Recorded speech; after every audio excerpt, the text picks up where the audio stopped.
I have done my second workout today and my mind is energetic, right? I mentally feel amazing. My body is so sore though. It is amazingly sore right now. I just got done. I am running my second 5e Dungeons and Dragons gaming session tonight. I am doing another one-shot. You know what I love to do?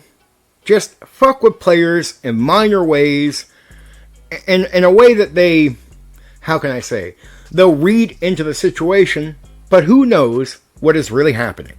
It's like your characters, they're walking through a forest, right? And they're on the path, and on either side there's trees, and it's hard to see, and it might be dark around there, even if it's in the middle of the daytime.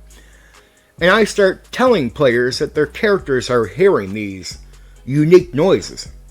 The unique noise in my game could be a harmless bug, making the noise, but it sounds weird, and it's going to get the players on edge, because it's a mystery, and they don't know if it can be a threat or not, but they're going to be on edge. And they're either going to find out that it is just a bug making the noise, but in my game you got to be worried, because it could be a monster that when you find it, it's going to eat your head off of your body. So on top of messing with players in a innocent, fun way, my players know that I'm very unpredictable. Like you will not know for sure what is ever going to happen. You could play in my game for 20 years. You could be a regular player that shows up in my game often. And 20 years later, you would still not trust what is going to happen next. That's how good I am at keeping myself being unpredictable as a game master. And that is one thing I would advise all game masters to make real, right? Become unpredictable. Never do routine things over and over again. Even if you do a module, do it different next time and different the time after that. Always make it that no matter what, when people sit at your table, it's not going to be easy at all to go, I know what's going to happen next. And one of the ways you become unpredictable is creating situations. Well, you might think, well, my players, they think I'm predictable. Well, all you do is the routine stuff. What about the thing I did in the forest where the characters are walking through and it could be a bug making the noise, or it could be a monster going to eat them? I mean, it could even be a person making a weird sound snoring. And I'm random enough to think this way. And my players know that I don't give a shit, so I'll randomly throw shit in. It could be the this, the that, the other thing. I might use a dice to decide, am I going to be aggressive or not? Roll the dice like a coin flip. But if I feel what I want to do, like my imagination plays it out in my head, I don't get to roll a dice. I'll just do what I feel, like what I'm thinking, right? It's hard to always be unpredictable when you're just doing the routine shit in the game, right? It's like, this is what this is going to be, so you're going down here. So in a way, you got to create situations that might be just, these fun little situations, so you can create events that are unpredictable. So instead of having to mess with the things that are routine, you create something new into what you're doing, you bring that in, and you make that thing unpredictable. So then your players start thinking you're unpredictable at every turn. And if you can be unpredictable, at spots where they're on routine adventure, do that. But do it all. And get it into mind of your players that they can't trust what is going to happen next. I promise you, this will improve the experience of your players in your game. And it will improve your relationship and your experience with those players. If they're not just, oh, I know what's going to happen next, or going at things like they're a routine thing. Because you'll notice your players are on edge, excited, having fun with what you're doing. And having fun with the drama and suspense of what is around the corner. I mean, in horror, scary tabletop role-playing games, it can be hard to scare the players. Right? Like, they're going to play the game, but really not be afraid, not be too worried. Especially with a game master where they know the routine. He'll be routine. Or in their minds, he or she has been routine and predictable in other tabletop role-playing games like Dungeons and Dragons. So you'll notice they're not expressing fear. They might say, oh, that could be really scary. But it's more like talking about it in a logical way. It's not feeling it. The easiest way to get players, if they're immersed into what you're doing, the easiest way to get players scared and afraid, it's not for what you're even presenting them. It's you. If I tell my players in a horror game, you see a shadow up around that corner. You can't see exactly what it is, but you see a shadow coming from something, and that shadow is moving. I know some of my players who are not weak people that would gulp, you know what I mean, and nervousness, would be worried about what's around the corner, if they could lose their characters, etc. I also want to talk about miniature gameplay in this video.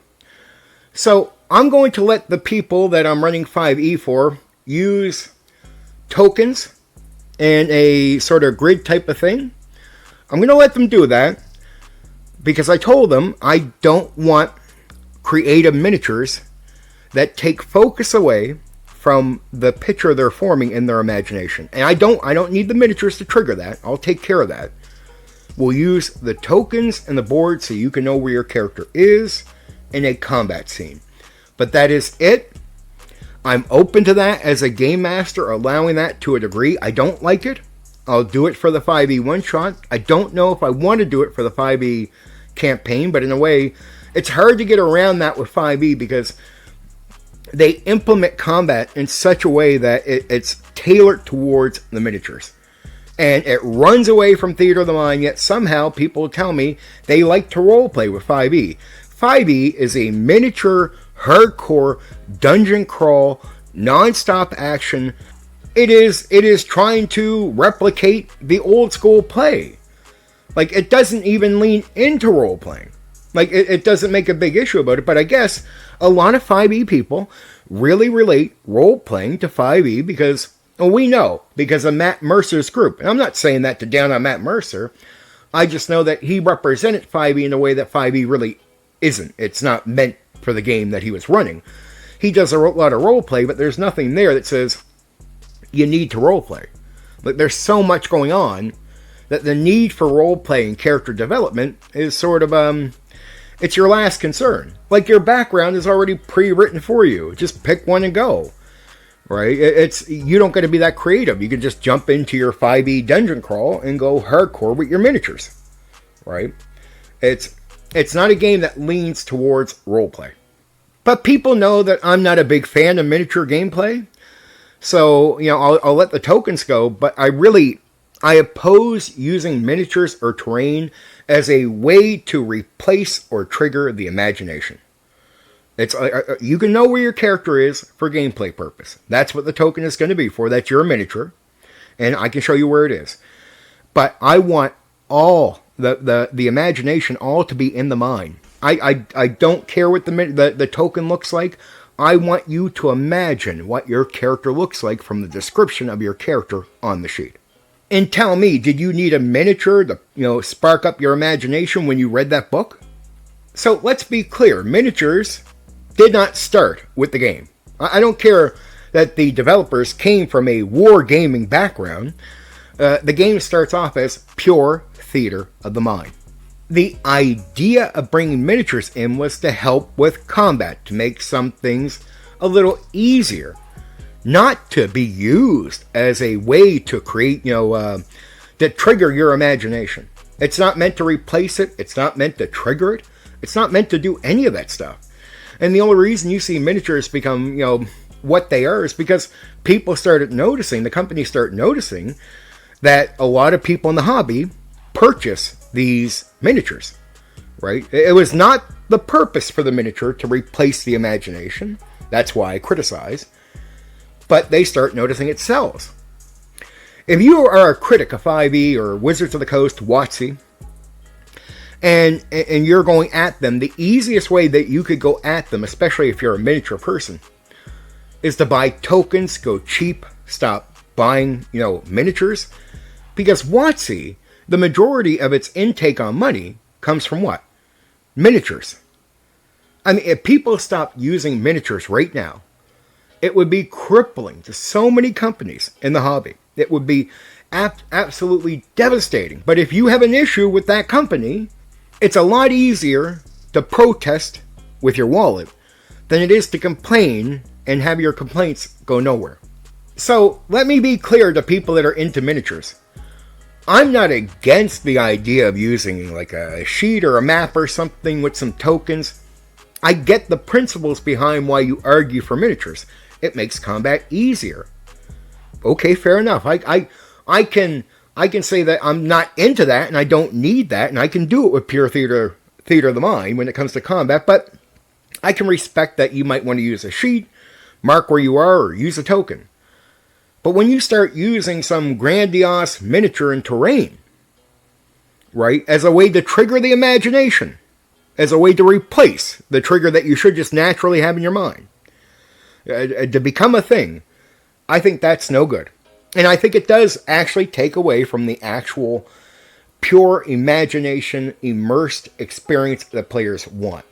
I mean, I could take the miniature-loving guy, but if he was willing to do the tokens and the map, I could have him so deep inside of his mind that by the end of the session there'd be no complaining. He wouldn't need the terrain, even though he loves terrains. He wouldn't need the miniatures, and he would believe me. He would agree with everything I'm saying right now. Like, fair enough, with a quarter and a blank sheet of paper, maybe draw a note we're fighting and showing us.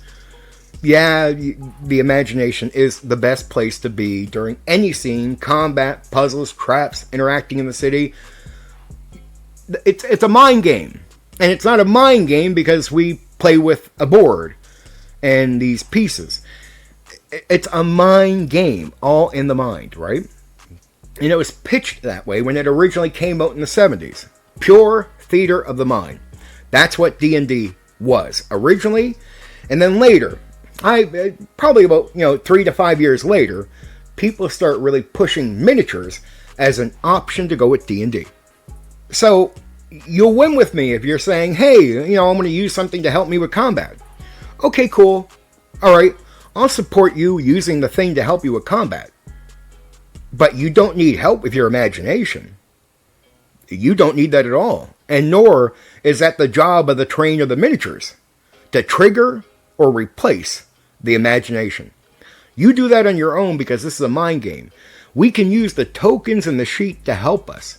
But remember, miniatures are meant to be an aid, not a replacement, not a tool to use to trigger the imagination. And why? Why spend thousands of fucking dollars on something you don't need for a tabletop role-playing game when you're buying them for what? The purpose of playing the tabletop role-playing game? Get the quarters in the sheet, you'll be fine. And you don't got to waste a lot of money. And if you want, go ahead and pick up some, certain special paper sheets. Go pick up some special tokens. Spend some money there. But don't go out and buy, these grandiose miniatures. They're toys. They're toys. They're really no good for you for the game. And if you can't justify that these grandiose miniatures and terrain are good for the game, well, then they're toys. You're buying toys. Unnecessary toys. Get the token, get the sheet, draw out the parts of the dungeon where people are at. Let them see it in different ways, like, oh, here's the structure. Because really what you're supposed to be doing with miniatures and terrain as an aid is to help people understand structure. In pure theater of the mind, the difference is you describe the structure to the players. So I put the structure in your mind, so you don't need to see the terrain. You know what's forward, you know what's back, you know what's left, you know what's right. As long as you know that basic information going into combat, going into whatever you're doing, you're good. And that's all really a terrain is doing for you. It's giving you the structure. Here's what's ahead, here's what's behind you, here's a door at the side, or whatever the fuck, or a turn, right? And the miniatures, again, are supposed to be just an aid to show you where you are in the structure. Once you see where you are in the structure, it's back to the imagination, right? It's, you see the sheet of paper, the 2 lines that show the hallway, and I marked down, your character's right here. I've done that with a pencil, and it cost us almost fucking nothing to do. But in reality, I can do the same thing with theater of the mind. I can explain the structure to you, I can tell you where you are, and I can repeat it to you easily over and over again. No issues at all. You won't make any mistakes, and I can do the exact same thing in combat. I've done tens of thousands of combats for over 30 years, and I've never had pure theater of the mind in D&D and Dungeons & Dragons ever fail me when it comes to combat. From large combats to war to small combats, I've not failed with theater of the mind. right? Pure theater of the mind combat works, and it works easily. You might make a mistake when you're first starting. I was lucky. I was lucky. I would say minor mistakes, but nothing to even write home about. But you might make mistakes, but you can do it with theater of the mind, and to be honest, in my honest opinion, when you're doing it all in theater of the mind, when you're purely in the imagination, you're stuck there, you're not looking to the terrain, you're not looking to the pieces, you're constantly in your mind, you become immersed, and you can become immersed in the combat. But if you keep looking at the miniatures and depending on them, or keep looking at the terrain and depending on it, that immersion becomes lacking. It won't mean that you won't be immersed at all, but you won't be immersed on the level you would be if you were completely in your mind during a what? A mind game. Not a board game, a mind game. And once you understand that Dungeons and Dragons is a mind game and not a board game, you start seeing why miniatures, I mean, they can be an aid, that's the purpose, but they're not meant to be a replacement. They're not an actual tool that we really need. It's a bit of help. It's like that sheet of paper where I draw the thing on. It's not really a game mastering tool for me, right? It's just there. It's something to aid me for a second. That's it. That's all miniatures are. So, that's why I promote pure theater of the mind, especially with combat. And I do it because there's not many people out there doing it, and the vast majority of people criticize pure theater of the mind, while they, en masse, they praise miniature gameplay. Well, I like to counter that with these opinions. And if it's okay for people to come out and criticize pure theater of the mind, and no one calls them negative, and no one says they're bad people, or no one says they're telling them what to do, because there's a lot of people out there that criticize pure theater of the mind, no one's saying, you're telling me what to do.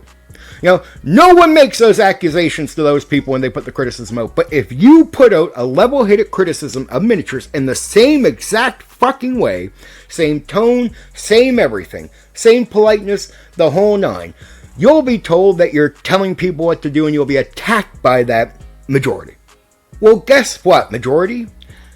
Pure immersion can only happen in pure theater of the mind gameplay, so you will have a better experience in any tabletop role-playing game and every edition of Dungeons & Dragons if the game stays purely theater of the mind and you ignore the miniatures and the terrain, the board, the whole nine. You don't need the aid, you can do it in your mind. And when you stay there, you become deeply immersed as a game master, and your players become immersed. When you keep leaning out towards the miniatures, you degrade the immersion. It might still be there, but it will not be at that high level. It will be degraded. The more players have to depend on the miniatures to trigger their imagination, the more degraded their imagination is. It's better that you have players that know how to get their imagination going on their own. That's a powerful thing to know. You don't want them to ever need something like a fucking quarter or a piece or whatever to trigger that. If that is happening, that's an issue. You should actually work on it. Don't accept that as just normal shit to what we do. Part of evolving as a player and enjoying the game as best you can is learning how to dig into your imagination. If you can't dig into your imagination on your own without a trigger in the tabletop role-playing game hobby, shit, man, you got problems. Either way, it will happen for you sooner or later. You could spend 10 years playing, to the point where you finally can trigger it. But if you play with miniatures, it could take 15, 20 years before you get to that place where you can just snap it on, right? Because you become so dependent on the toys. So, to my audience and anyone else who will take the time to listen to this and get all the way in this video, have fun with your players, become unpredictable. And drop miniatures, drop terrain, and do pure theater of the mind because it is better. That's a fact, not an opinion. Anyway, for now, take care.